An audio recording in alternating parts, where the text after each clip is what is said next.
Bonjour à tous et aujourd'hui je suis très heureux de vous retrouver pour une nouvelle vidéo après avoir donné mes choix par rapport aux défenseurs centraux, les latéraux et les milieux de terrain. Aujourd'hui on s'attaque aux ailiers et on peut en sélectionner 5 au total. On verra également les ailiers que je n'ai pas sélectionnés et du coup qui auraient pu très bien figurer dans ma liste. Juste avant qu'on commence avec cette vidéo, j'avais un petit mot à dire sur la dernière du coup concernant ce petit concept de liste pour le Maroc concernant cette Coupe du Monde 2022. Par rapport au milieu de terrain, j'ai pas mis Amin Harit.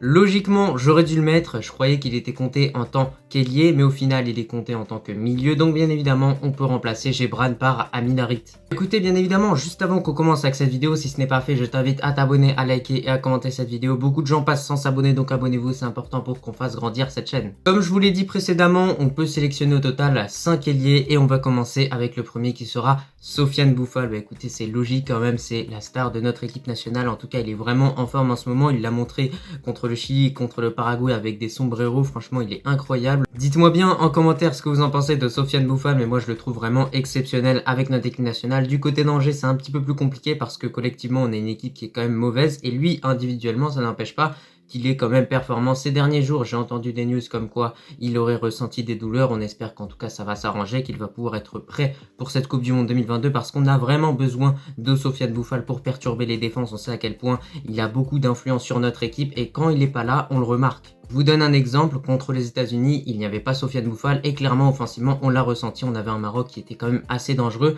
mais avec un Sofiane Boufal en tant que titulaire, je pense que le Maroc aurait pu mettre un but dans ce match. D'ailleurs vis-à-vis de son statut actuel, je pense que Sofiane Boufal est vraiment un joueur qui mérite un meilleur club parce que Angers quand même c'est pas de son niveau. Franchement pour moi Boufal il mériterait de jouer au moins dans un club comme l'OM, Lyon ou il y en a d'autres, ça peut être ailleurs qu'en France bien évidemment, ça peut être en Liga, ça peut être en Première Ligue, tout ce que tu veux, même si en Première Ligue ça n'a pas forcément bien marché pour lui étant donné qu'il a été à Southampton, ça a été un des pires choix de sa carrière, mais néanmoins on s'en fiche, j'ai envie de vous dire maintenant avec le Maroc il est performant et c'est ça ce qui compte en tant que Marocain. Après ça n'empêche pas que individuellement avec cette équipe d'Angers quand même il a été assez performant depuis le début de la saison avec des passes décisives, des buts et surtout ses entrées en match ont vraiment fait mal aux autres équipes. Puisqu'au début il avait un statut de remplaçant étant donné qu'il revenait de blessure, donc c'est logique bien évidemment qu'il n'ait pas été titulaire. On continue avec le deuxième ailier que je sélectionne et bien évidemment après Sofiane Boufal, Hakim Ziyech qui a effectué son retour avec notre équipe nationale. Ça fait plaisir de revoir Ziyech, franchement je sais pas ce que vous en pensez, dites-moi en commentaire ce que vous en avez pensé de son match contre le Chili ou contre le Paraguay. D'ailleurs c'est dommage contre le Paraguay, on l'a vu, il a fait ce crochet du gauche, il a fait cette frappe du gauche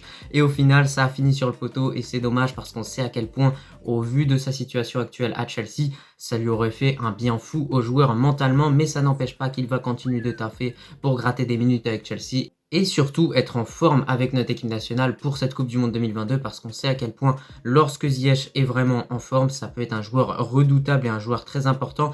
Néanmoins, ce que j'ai remarqué sur ce dernier rassemblement de Walid Regragui, c'est qu'on a un Hakim Ziyech qui est plus entreprenant, on a un Hakim Ziyech qui vient carrément défendre et qui participe au repli défensif. Et croyez-moi, ce Hakim Ziyech, on ne l'avait pas vu avec Hervé Renard, avec Vaïd, il ne revenait pas forcément toujours défendre et là Walid Regragui a mis des règles en place et on voit que Ziyech vraiment il a envie, il a faim, il a envie de marquer, il a envie de faire des passes décisives et tout ça. Bien évidemment attention pour lui parce que sur le côté il y a quand même des sacrés joueurs qui pourraient lui prendre sa place de titulaire. Quand je vous dis ça, je pense que vous pensez à un joueur, c'est Abdé.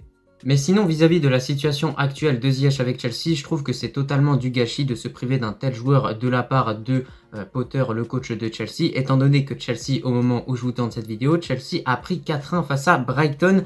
Ziyech a encore une fois pas été aligné en tant que titulaire et a joué seulement 11 minutes. Dites-moi bien en commentaire ce que vous en pensez de la situation actuelle de Ziyech. Maintenant, on attaque avec le troisième ailier que j'ai décidé de sélectionner et bien évidemment, on va parler de la pépite, on va parler du crack, on va parler du joueur qui dribble des défenses en Liga. Bien évidemment, Abdé, le joueur évoluant du côté de Osasuna en Liga qui est prêté par le FC Barcelone. Bah écoutez, franchement, ses performances depuis le début de la saison sont juste incroyables du côté d'Osasuna, comme je vous l'ai dit précédemment.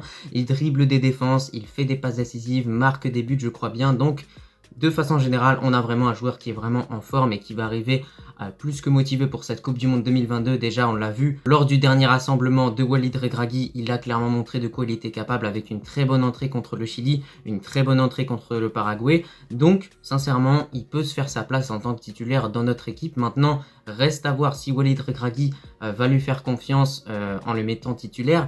Je pense que ça devrait être Ziyech en tant que titulaire. Donc voilà, on l'a dit clairement, Abdé est un joueur qui possède vraiment beaucoup de potentiel. Alors peut-être il ne sera pas titulaire, mais dans tous les cas, il nous sera pratique étant donné qu'il aura ce rôle de super sub dans notre équipe. En tout cas, on espère que ça va le faire pour lui, étant donné qu'actuellement, au moment où je vous tourne cette vidéo, il y a des rumeurs qui disent comme quoi il serait actuellement blessé. Donc bien évidemment, on espère qu'il va bien revenir, qu'il va être en forme, qu'il va faire un petit peu comme Aguerd pour apporter du dribble, de la vitesse, de la percussion, tout ce qu'il nous faut pour remporter un match. On continue avec le quatrième ailier que j'ai décidé de sélectionner, qui est tout simplement Abouklal. Écoutez, franchement, il fait un début de saison incroyable du côté de Toulouse avec beaucoup de passes décisives, beaucoup de buts. En tout cas, il a déjà fait ses preuves en Ligue 1.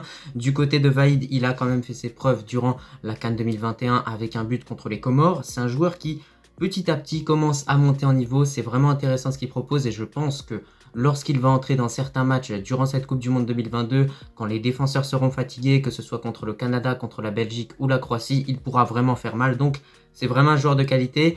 Et on a également un joueur qui est très polyvalent, capable de jouer buteur, capable de jouer ailier droit, capable de jouer ailier gauche, capable de jouer défenseur gauche, même parfois avec Toulouse. Donc Abouklal, c'est un couteau suisse. C'est un joueur dont on parle peu, mais je trouve que sincèrement, dites-moi en commentaire ce que vous en pensez encore une fois, je trouve qu'il est assez sous-coté. On finit avec le dernier ailier que j'ai décidé de sélectionner, et là on avait le choix entre deux joueurs. Tout simplement d'un côté Mounir El Haddadi et de l'autre côté Raimi. Et ben écoutez, franchement c'est deux joueurs que j'apprécie de façon générale, mais je trouve que lorsqu'on se penche vraiment sur l'objectivité, lorsqu'on se dit entre les deux lequel est le meilleur, pour l'équipe nationale, encore une fois on parle pas de club, je décide de prendre Raimi, tout simplement parce que c'est un joueur qui en club est performant et avec notre équipe nationale je trouve qu'il a fait plus que Mounir El Haddadi, même si Raimi n'a pas forcément marqué. Mais je trouve que Raimi a apporté lors de son entrée contre les États-Unis avec un penalty qu'il obtient. Ensuite on connaît la chanson, on a Amala qui a loupé ce penalty là. Mais on a un joueur qui est intéressant pour entrer dans certains matchs et aussi on l'a vu lors de la CAN 2021 avec une très bonne entrée contre le Ghana d'ailleurs où il a fait quelques dribbles et tout. Je l'ai trouvé vraiment chaud Raimi, donc dites-moi ce que vous en pensez de Raimi. Je sais que beaucoup de Marocains ne l'apprécient pas forcément parce qu'il est entré à la place de Bouffal contre l'Egypte et qu'il n'a pas apporté grand chose. Mais de l'autre côté, j'ai envie de te dire, Mounir, qu'est-ce qu'il fait là en fait dans la liste déjà de base parce qu'en club il est même pas titulaire avec Getafe, enfin il est titulaire de temps en temps mais il n'a pas vraiment un statut de titulaire indiscutable et je pense pas que Getafe c'est le Barça ou le Real. Donc voilà, dites-moi ce que vous en pensez vis-à-vis de ces deux-là.